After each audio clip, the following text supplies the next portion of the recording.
sustainable. $350 billion, and we have a war that should have never started. But we're not doing that anymore. So I just want you to know we're selling equipment.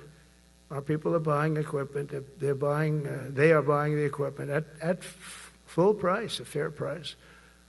So I don't want to say we're making money, because I don't want to be making money on a war. It's too many people dying. They're losing 7,000 soldiers a week.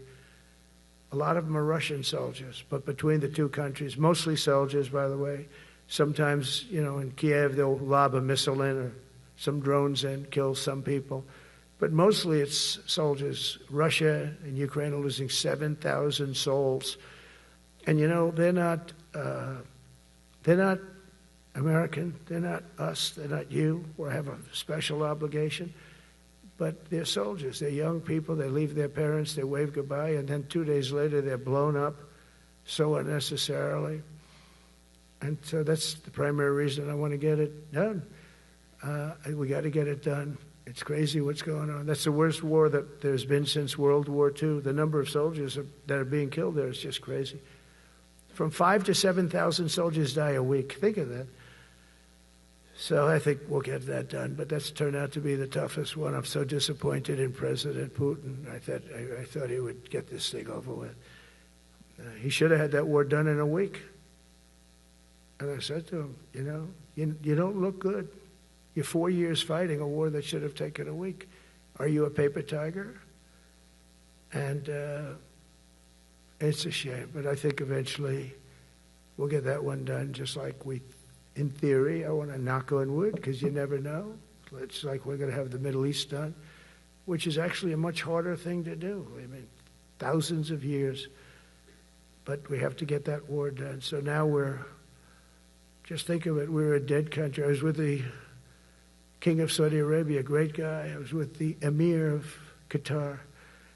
I was with the great leadership of UAE. I was over there. We brought back $2 trillion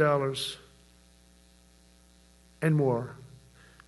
They ordered 200 planes, Boeings. They ordered so much, and they were great. But they all said essentially the same thing. They said, 1 year ago, you were a dead country, and now you're the hottest country anywhere in the world. We're the hottest country in the world right now.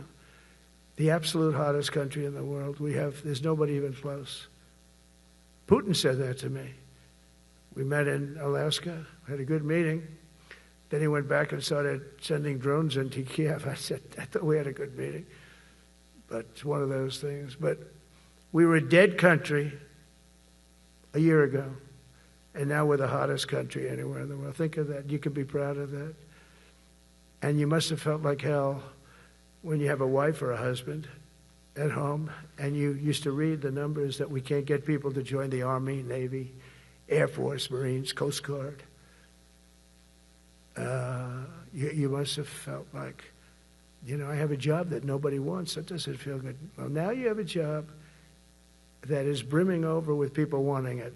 They want it. And you're able to get a much higher quality because now you have your choice. You want so many. And we're going to have many, many people that aren't going to be able to join because of the fact that we don't need them at this moment.